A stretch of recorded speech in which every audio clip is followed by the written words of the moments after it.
We are here at the HMAs in the winners' room with one of the winners of the biggest awards of the night, Architects Best UK Band.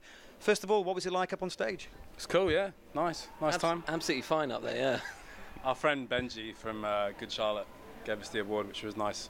We're part of their management company as well, Madden, and yeah, it was a special moment. Sometimes when you get invited to these things, you have an inkling if you're going to win. When your name was read out, when you saw it on the screen, was it a shock? Well, you know, you get the inkling. Sometimes you get an inkling a while before.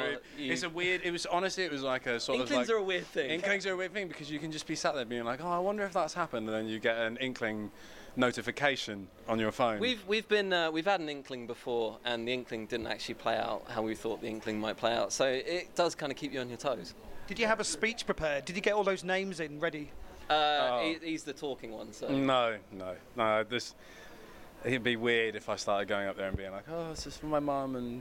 The Academy. And Academy and just, you know, thanks for 20th Century Fox for believing in me. And no, we're anything that happens like this, we're very grateful for it. And, you know, there's no point in, like, trying to rehearse something. It's just be honest, you know. Let's talk about Architects' year so far. It's been a pretty amazing year. You know, you've done some massive things. I remember this time last year at the HMAs, we were talking about the fact that you're about to play Alexander Palace. I think you just announced it that day, in fact. Yeah. Let's just rewind to that particular gig, because that was a big one for the band, wasn't it? Did it meet your expectations? Yeah, it was amazing. It was one of those ones where it didn't really happen because there's so much adrenaline and so many nerves going into the show that, like, you look at the set list and you can't believe it's finished, you know, and they're the sort of shows that are the best ones. So, yeah, we loved it.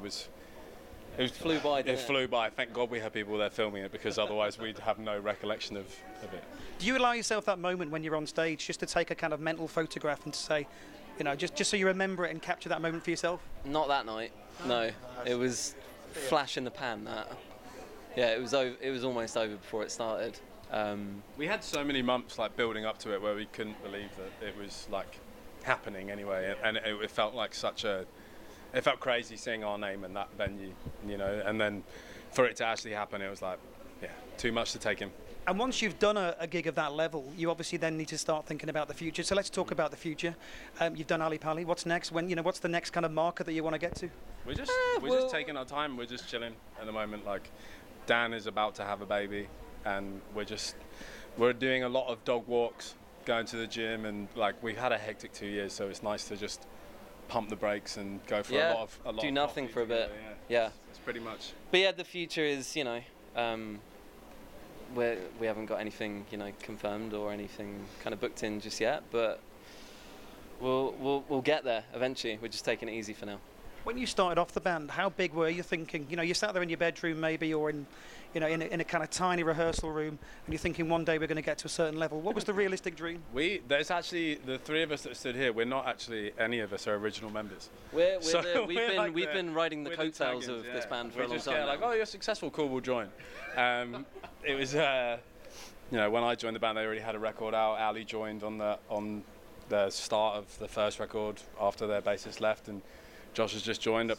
Yeah, but I think for us, personally, we never thought Brixton, we never thought the Roundhouse would be achievable. Everything after Roundhouse for me has been a bit silly. Yeah, it's just a joke. We're a really heavy band with blast beats and breakdowns, and to do Alexander Palace is amazing, and I think it says something about the scene as well. You know, people like a really heavy, pissed off band, and we're very happy being that band. And bands like, you know, Parkway Drive, the shows are getting bigger, you know, the production's getting bigger. Yeah. As you start to play bigger venues all the time, are you starting to think about what we do next visually with the pyros, with the stage? It's actually really annoying when Parkway go out and do what they do, because it makes you think, oh, fucking hell.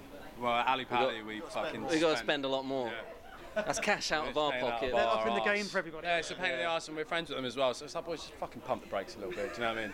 Like, you've all got to have fucking houses. You can afford this fucking shit. Like, let us get some houses. And no, he has a house actually. Let us get some houses, and then maybe we'll get a washing machine on stage. Yeah, and then we'll get down to like fucking do roundabouts on his drums or whatever.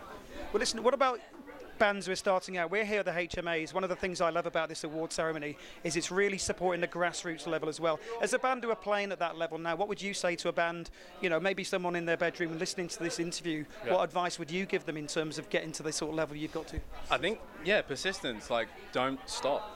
You know, I think if anyone can learn anything from a band like Knock Loose, write a good record and then tour. They've been on tour for 3 years in vans, like going around the world, smashing it. And I think that's where we started, that's where Silosis started. It was just, you get going and you have to have that hunger to want to do it. You can't, nothing is given to you, you have to work for it. You know?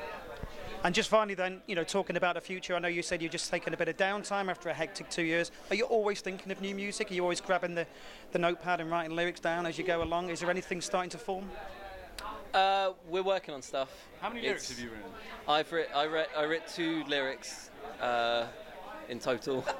I don't write lyrics. Is it 2 lines or 2 words? No, it was just 2 words. I can't reveal what they were. They'd be snapped up by other writers instantly. So I'm not going to reveal that information. But we're just taking our time with it.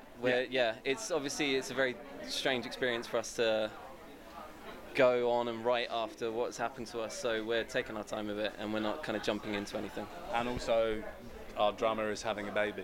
So that's quite a big. Yeah. That's quite big, isn't it? Yeah, and I think the thing that's important for us is there's like a chemistry between all of the guys that are in the band now, and there's no rush for something. If it's not incredible, it's not coming up. Family first. Absolutely. Hopefully that baby can contribute straight away, and we'll hit the ground running. She might scream better than I do. Yeah, well, let's find out. Contribute to some lyrics maybe. But listen, we'll say congratulations, best UK band here at the HMAs. Congratulations, guys. Thanks very much. Yeah. Cheers.